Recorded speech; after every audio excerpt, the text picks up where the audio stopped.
Hello and welcome to the Gaggle, where we challenge and, if necessary, destroy media narratives. I'm George Szamuely. With me today, of course, is co-founder of the Gaggle, Peter Lavelle. So, Peter, there is a lot of speculation in the media that ahead of the Vilnius summit in July, the big summit, which presumably is going to, present a roadmap for Ukraine's eventual admission into NATO. So, before this summit, there's going to be a global Ukraine peace summit. It hasn't been decided where it's going to take place. And the idea behind this is to try and get as many non-NATO aligned states to attend as possible to show a kind of global unity. Because guess who is not going to be invited to this peace conference? Russia, which is very strange, because when you have a peace conference, you always assume that the protagonists are the primary guests. They kind of more. What was it, George? It was during this. It was during the First World War. There was some magnate, some billionaire. He wanted to have a ship, and he wanted to send it to Europe, and he wanted to talk to the Germans and talk to the French, and I don't remember which. It was like Mellon or Carnegie or something like that. Okay, but they were willing to talk to everyone. Now we're going backwards in in thought. Okay, that's right. Yeah. No Russia, okay, but we're going to have Russia. Yeah. So the fullest account that I've seen in the media of this conference appeared in the Wall Street Journal the other day, and just want to show a few excerpts from this. So if you.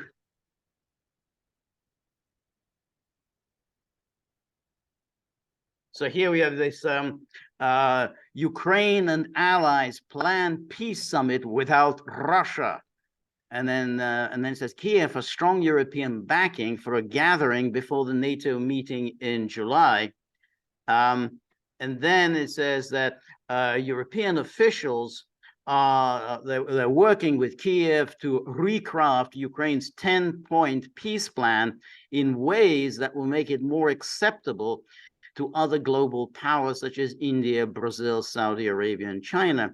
So spot the incongruity, which is, well, isn't the idea that it would make it more acceptable to your chief protagonist? I mean, what does it matter what Brazil thinks about the 10-point peace plan? I mean, Brazil, unlike NATO, really isn't the party to the conflict. And then says, Kiev has made a concerted effort in recent months to engage with countries such as China, Brazil, and India. He blew off Brazil. So yes, exactly. He did. As Zelensky's 10-point peace plan calls for restoring Ukraine's control over its territory, returning prisoners of war, and prosecuting war crimes. Prosecuting, of course, Russian war crimes. I mean, that's the proviso. They don't say, hey, well, let's have an independent war crimes tribunal. Let's the war crimes is to be exclusively Russian war crimes. And it says, well, they do have a track record now. They have the ICC as a exactly. And we'll talk about that in the following video. It says it also proposes addressing nuclear safety, which it says is compromised by Russia's occupation of a nuclear power plant, and food security by protecting grain exports that are hampered by Russia's invasion. But of course, we already know that that this grain is causing a problem in Europe. It's causing far greater problems than Russia has caused. And it's turning out that this grain is of a very low quality. So we were sold a bill of goods that this is grain, to feed the hungry, but it's of such low quality that you can't even sell it to the poor countries of the world, because it's just even they can't. It's also interesting. It's also proposed as addressing nuclear safety. Yes, it's been Ukrainian forces that have been attempted to shell this nuclear power plant, the largest one in Europe, by the way, everyone. Right. And the Russians are occupying it and protecting it, okay? Right. And it's recognized by the different fora that deal with nuclear safety, okay? Right. So I mean, that's not a winner right there. They should talk to Kiev about that. You don't have to talk to the Russians about it. Right. And then on food security, what as George said, and George was prescient as usual. He said this grain deal that Turkey has brokered, they renewed it, and now it looks like no way, we're not going to renew it again. This is done. Okay, Right. the Ukrainians will not allow safe passage of this food via sea. Okay, so you got to talk to Kiev about this. Yes, exactly. And there's President Biden and other top leaders from NATO would be invited for the meeting. Oh, well, thank God. Which Western diplomats hope can take place shortly before the NATO's annual summit that starts July the 11th. So this is like the pre-party, yeah? Exactly. That's what I was thinking. It's the pre-party. Yeah, this is like the front band, they're Right. what is it? Is it a front band? What they call it? What's the one that you open for someone? Okay, so they're opening up before the main act. I guess it'll just be. I guess it'll be small finger food, nothing much more than that. Yeah, you don't get the big lavish banquets that NATO caters for. Zelensky early this year asked Macron to help him with international outreach to leaders like China's Xi Jinping. The talks later matured in plans to organize a conference. Macron has offered to host the conference in Paris, and Denmark and Sweden have also proposed hosting it. So a lot of people want to host this little conference. Well, if it goes to Sweden, I don't know if the Turks will show up for either I don't think so. No clear list of attendees has been established, but European officials have fanned out to capitals of leading world powers in recent weeks, seeking to bring Brazil, India, China, and other non-Western countries on board. But again, it's such a total misnomer, because they're saying, well, this is a peace summit, and you're pointedly not inviting Russia. And then you think that Brazil, India, China, Saudi Arabia, they're not going to notice. That they're too dumb to notice, oh, peace summit, include me in. Yeah, I want to take part in the peace summit. And they don't even ask, yeah, but what kind of a peace summit is this if you don't invite Russia? Well, I suppose we both know that Juan Guaido has some free time. I'm sure he can attend. Mikhail Saakashvili, maybe they'll let him out of prison and he can attend. Yes. Okay, that's a non-European. That's so exactly. Exactly. And then says one official involved in the discussion said they were hopeful that Saudi Arabia's Crown Prince Mohammed bin Salman and Modi, India's Modi, would attend, but they were much less sure about Xi. Well, my reaction to that bullet point there, George, is hold my beer.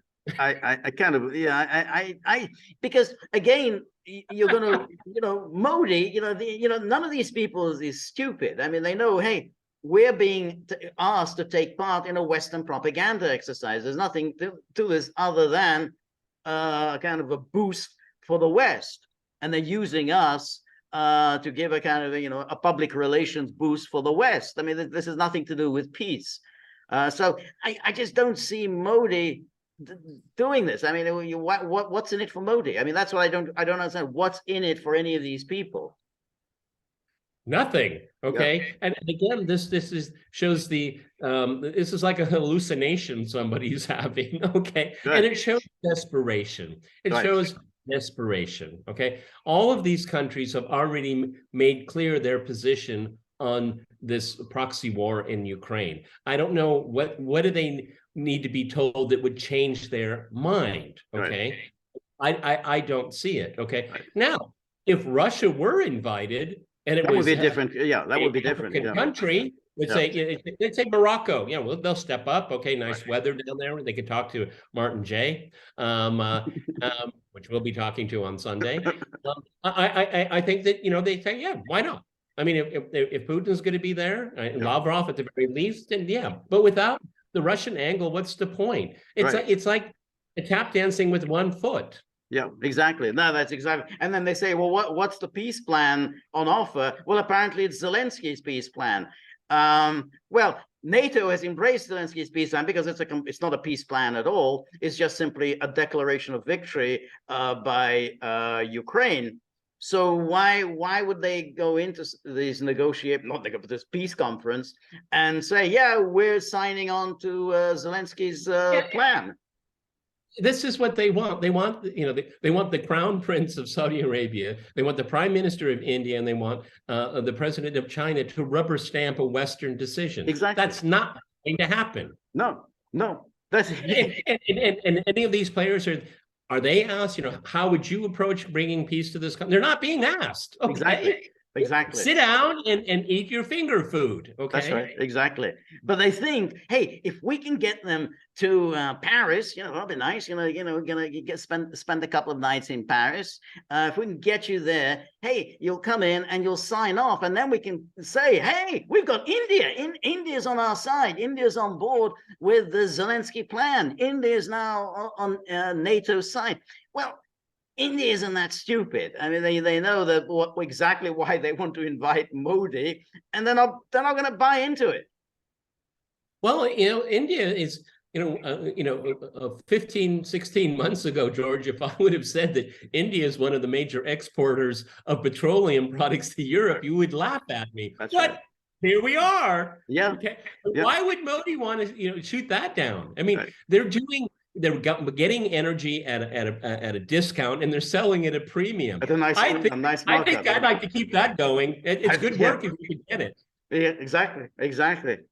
So the Western effort comes as other countries with far closer ties to Russia have sought to take the lead in diplomatic work to end the conflict. Both Brazil and China have sent peace envoys to Moscow and European capitals for discussions on ending the war. Neither country has condemned Russia's invasion of Ukraine, and both have advocated a quick ceasefire, which would leave Russia controlling swathes of Ukraine for now. But that's the point. They're not going to sign on to this one-sided plan of Zelensky's that NATO has embraced. So that they're basically undermining their own case. That Brazil and China are just simply not, you're asking them to sign on to Zelensky. They're not going to do it. They've had every opportunity, 15 months or is it 16 months by now, and they haven't done it. So I mean, why would they suddenly go, oh yeah, that's a great idea. Let's go to visit Macron in Paris, and we're going to just sign off on the West's ideas. Yeah, and while they're eating their finger food, NATO will pickpocket them. Okay, that's the way exactly. It says the peace meeting would seek to place Ukraine and its allies back at the center of international diplomacy. Really? Well, why isn't it the center? Nobody wants it to be at the center. Okay, it's a Western problem, a Western generated problem. Right. Why do you keep forcing this issue when we have nothing to do with it? That's right. That's exactly right. European officials aim to ensure that future talks take Kiev's plan as the diplomatic reference points. Yeah, well, exactly. And so therefore, that's why none of these countries is going to attend. There's nothing in it for them. It's, I guess you're saying, oh, well, come on board. We've already asked you to vote for our UN General Assembly resolutions. India and China haven't done so. We've already asked you to impose sanctions on Russia. They haven't done so. We've already asked you to basically take our sides and condemn Russia. They haven't done so. But now apparently they're going to change their minds and say, yeah, well, great. Let's go see Macron and have some finger food and we'll do whatever you want. Yeah, well, Macron probably in private will say, I talked to Vladimir Putin. It's no dice on our part if he's not going to be there. Okay, I don't know who came up with this ridiculous idea. Probably someone in America. Okay. Well, I can see Macron, present himself as this international figure, some De Gaulle-like figure. But so I can see George, you're right. I mean, given the chance, he probably would do it. But he had a recent trip to China, and how do you think the Chinese officials say? Who is this guy? This guy's all over the map. Okay, exactly. And that's how they do look at the Europeans. Is that They talk out of the side of their mouth. They're Right. never straightforward. They're never honest. Right. They always Right. are looking to pick your pocket. And the French president is just another good example. Exactly. Exactly. You know, he goes to China, you know, talks a good game, and then he quickly reverses himself as soon as he leaves. I mean, the Chinese and everyone, they're all used to this. You know, yeah. And then boom, it says the opposite. Yeah, it's the opium wars all over again. That's it. Yeah. So, and then he says here that no Russians, but everybody else will be welcomed, a senior European diplomat said of the summit planning. Well, that is an absolute perfect recommendation. The summit is going to be a success. No Russians, but everybody else is welcome. How does it move the needle, George? What is this?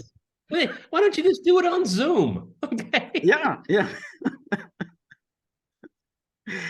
The timing of the conference ahead of the NATO meeting would send a signal to the rest of the world that while Europe and the US will keep supporting Ukraine with arms, they are also seeking diplomatic solutions to a conflict whose economic spillovers have hurt much of the developing world. Can you imagine the imbecility that goes into writing a sentence like that? So they're going to keep sending arms to Ukraine, and they have a diplomacy which kind of goes opposite the sending arms, and a diplomacy that denies Russia a place at the negotiating table. And that apparently is going to be a diplomatic solution, and is going to help the non-Western world by keeping the war going. So presumably the suffering that they're enduring is as a result of the war that NATO is committed to prolong. There's a lot of contradictions there. I'm going to be, very blunt here. Okay, read between the lines, everyone. These brown and yellow people just don't know what's good for the world. Okay, yes. But we do. Yes, exactly. This is racism. This is racism. It is, exactly. They're too stupid, and we're much smarter than they are, and we can basically take them for a ride. And they'll do what we want them, and then we'll have this wonderful public relations exercise just before the NATO summit. We can slap one another's backs and say, boy, we did it again. And so Western countries have come under fire from rivals, including China and Brazil, for sending arms to Ukraine, which those countries say is fueling the conflict. I wonder why they say that. I mean, isn't that it's a strange thing to say. The idea for the conference was initially hatched in a conversation between Macron and Zelensky in Paris in February. Was that the time when Macron was biting Zelensky's ear? Do you remember that? There's that time when they met, he was biting his ear. It was not a pretty sight. Okay, well, Macron, it's alleged he has certain fetishes. I don't want to go. Yeah. Well, that didn't do Macron any good for his reputation. At least they're both very small men. Okay, so neither one of them outsized the other, so it was a kind of a complimentary picture. Okay. And the French leader pressed his Ukrainian counterpart to accept that there would eventually need to be peace talks with the Kremlin. So how do we get from that to this? Macron raised the issue with Xi during the recent visit to Beijing. The idea was also floated at this month's meeting of leaders from the G7. And then Zelensky also attended the meeting, as did the leaders of India, Brazil, and Indonesia. So again, you have all these meetings. I mean, it's like, and Zelensky is now a permanent feature at all these meetings. He's always there. Whatever the meeting. That's probably why he wears the same clothes all the time. He doesn't have time to wash them. No, okay? No, I think so. Because the moment he gets back to Kiev, he has to go right away to another conference. Just to nitpick, because I love to do group of 7 advanced democracies. Really? This is like hitting F1 on your computer. Advanced democracies. Okay. Democracy is a secular religion for these outlets, okay? Right. For virtually the entire world outside of the G7, it's a process. It's not a religion, okay? But they do this. You see this in this neo-colonial mindset. We're better than you. We're better, right. George. Right. That's right. You're in the jungle. Yeah. You're in the jungle. That's right, exactly. Because we have values, and we're worried about values. In Stoltenberg, NATO is about values. The great thing is, of course, that they never spell out what these values are. But it's like the rules-based order. As long as we don't spell out what those rules are, and so when we have values, we have rules. You don't. And you need to raise yourself to be as valuable and as rules bound as we are. Well, yeah. Well, Kipling already wrote that book. Yeah, exactly. That's right.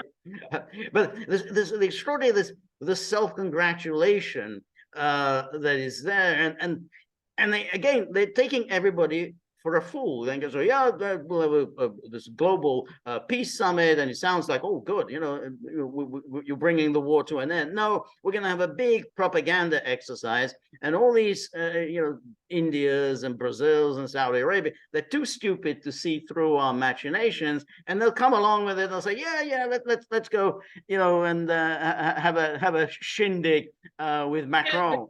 But see, this is just a pre-party for the NATO party. And so they want, think about it logically, everyone. They want to rope in Modi, because basically they want to get Ukraine into NATO. And then Modi's saying, it has nothing to do with me. No. I don't know why I'm here. Okay. And we have relations with the Russians. Okay. Right, I mean, if you're not going to be here, what's the point? Okay. I can eat finger food at home. But that's again a very good point, because they keep roping in all these countries, but what are they concerned with? Like India and Pakistan, they're kind of concerned with Kashmir. That kind of prevails, and the border with China and the Himalayas. They're just not concerned with this. This is your problem. I mean, you created this problem. This is an ongoing problem that you have failed with your incompetent, corrupt diplomacy. You kind of me having a problem paying my electricity bill, and every time I see you, George, I need your help paying my electricity bill. But I don't live there. I don't have the currency. Okay, right. I couldn't help you if I wanted to, but I keep nagging you about it. Okay. No, it is like that. So because they keep going to them and say, well, you got to support us. You've got to condemn Russia, and why do we need to do that? You got to impose sanctions. Why do we need to do this? This isn't our problem. And so but they keep doing this, and it's a strange. I mean, all this, it goes on and on and on, and there's still the West just keeps with the same mantra. And also, again, it's very difficult when you live inside the Western bubble. But think of Modi and think of the Crown Prince of Saudi Arabia. See, look how the West treats Zelensky like their little monkey. Okay, feed him peanuts. Okay, and he'll dance for you. They don't want to be seen as being dominated, and because they've seen this before. They've seen 500 years of the West do this domineering attitude, and as George said, we have values and you don't. No self-respecting leader of a very important emerging country in the world would ever want to be compared to the little chimp that they have, the West has on its shoulder. Right. No, they say, and of course they do know that this West, which espouses values, at any time they can turn on India on a dime and declare that India does not subscribe to values. Because India may well have unenlightened views on where's the gay pride flag over in New Delhi? Okay, exactly. Where is it? Exactly. 52nd Airborne, ready. Okay, that's right. Where's the gay pride? When is India going to recognize gay marriage? And goes on. And so, look, Modi had been a hated figure in the West. They've been attacking him for years. For being a Hindu nationalist. I mean, so they can turn on him with a savagery at any time. Same thing with Lula. Yeah. You can switch. They have. Okay. Right. Yeah. Exactly. So I just don't think they're just not buying it, and they're not buying, as you say, the little monkey. They somehow everything is really up to Ukraine. I could just see he has his morning briefing. Sir, you've been invited to this event here. It takes like, what do they keep talking about this with me? we already have a peace plan. What about ours? Again, and Lulu's always thrown his hat in there too. Wait, so you don't want to talk about my plan, you want to talk about somebody else's plan. So why should I show up? I mean, we already have one. That's a very good. That's an excellent point. Exactly. Yeah. Exactly. Because then he'd say, "Yeah, well, I've got I put forward a peace plan. Be happy to show up, discuss the peace plan, but you'd have to kind of invite both parties. I mean, don't see the point of a peace conference without all parties being present. But why would he need to show up for the NATO Zelensky plan? I mean, which is what it is, and to give his blessing to a NATO plan. I mean, it's just nuts. Yeah, I mean, again, there's so much debasing going on here. Here's Borrell, the head honcho, the main dude for European foreign policy. Oh, the EU's peace plan is the Zelensky one. Thanks for the nuance. Okay, I mean, you should return your paycheck. Okay, because what's your value added in your position? Okay, what's your value added? It's nothing. Okay, and it's so debasing. It's so embarrassing. And where did the 10-point program come from? It came from Washington. It didn't come from London or whatever. Okay, that's right. That's exactly it. And just as a kind of a side note, whenever the Americans want something, boom, they make clear that they want something. So, for instance, they were unhappy with in Kosovo with what Kurti was doing. He was off the reservation. They made clear, hey, you do this and you're out as far as NATO exercise are concerned. Kurti very quickly backed down. Yeah, okay, I'm going along with the Americans. It's always, if the Americans want something to happen, they can make their views. Poland also, remember Poland, we were talking a little while ago about this commission and, in which they were going to penalize people for being excessively pro-Russian. The Americans were not happy. Hey, this is a way of keeping out of office the guys we like the people who were supporters of Donald Tusk. And quickly, Poland got the message and backed down. So, if they really wanted to pull the plug on Zelensky, they can do so. And so, well, we just can't do anything. Zelensky is running the show. It's his plan. We're just here to sign off on it. The problem is, in a meta way, is that these countries, Saudi Arabia, India, and China, they're standing on their feet. They're not on their knees. Okay, I mean, this is this huge paradigm shift that's going on, and you have people like Borrell that it's like 1950 still or something like that. Okay, and just the American exceptionalism and arrogance. Okay, is that we've always, that's not true, but we've always run the world and will always run it. Okay, and they can't get beyond that, and that's why you have a stool with one leg. I mean, I guess you can kind of balance, but that's not a very comfortable sit. If you don't have Russia at a peace conference, then what's the point? Okay, but they cannot see it that way, and that's what is so dangerous here. They cannot see how other people see things. That's an excellent point, and that's really the thing. I mean, even here we're living in the West, and so when somebody asks, and it's very rarely asked, what's the national interest? Why should we in the West support Ukraine against Russia rather than Russia against Ukraine? Why do we have to choose Ukraine's side? Of course, that no one asks that question and no one answers it. But once you're outside the Western bubble, people indeed ask that question. I mean, hey, Russia is a trading business partner. We had a long historic relationship with Russia, supported us during the Cold War with the issues that matter to us, like racism, apartheid, and so on. Why are we now supposed to turn against Russia because you've got a bee in your bonnet about Ukraine? On my program yesterday, we had a person from Turkey, a person from Iran, and I think Pakistan. And our viewers know our position pretty clear. These people were George and Peter on steroids. Okay, I mean the word arrogance kept coming. The arrogance of these people. Okay, and it was very interesting from the scholar in Istanbul, because That's NATO land, That's okay? NATO land, yeah, And yeah. you know, before we started recording, she's saying, everybody in this country wants the Americans out of Turkey. They want them out. America is the biggest threat to their security. That is the majority opinion in Turkey.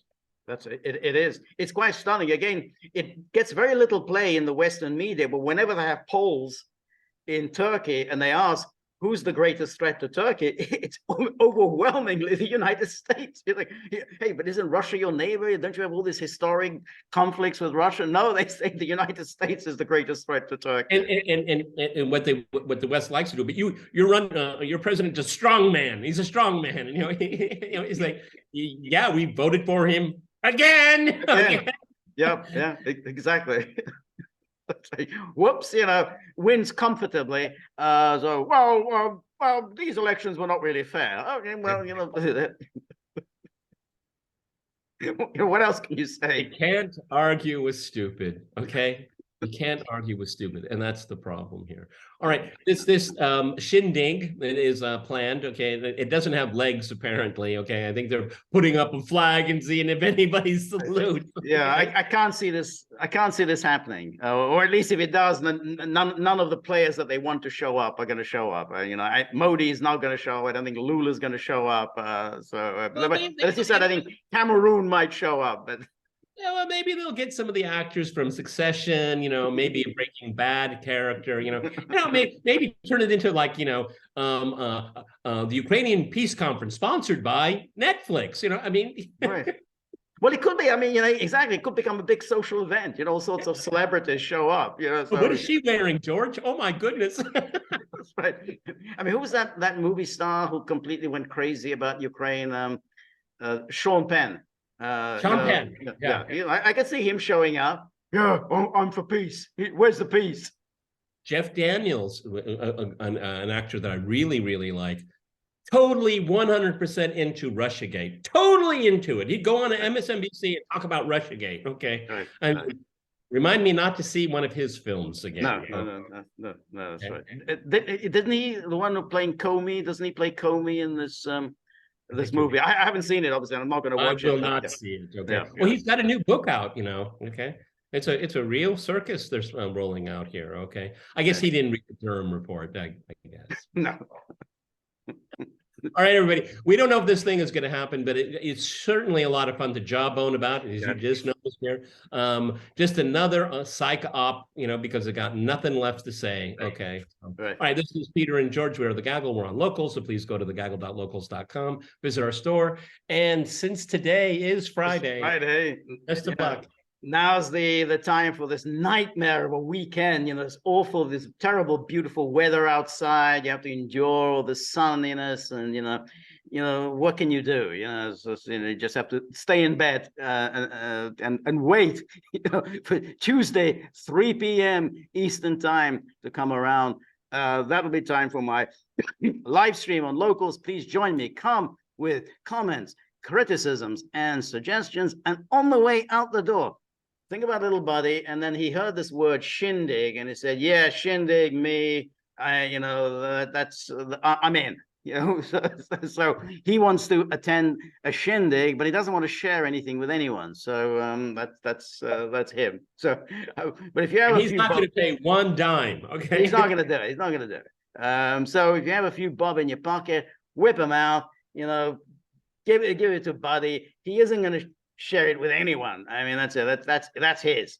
So we're very grateful for all of your help and friendship and support. The more you're able to donate, the more of these videos we can make, the more we can invest in technology, and above all, less likely is it that we're going to disturb Buddy and enjoying his newfound wealth. So remember, if you like The Gaggle, please like, share, and subscribe. Bye, Buddy.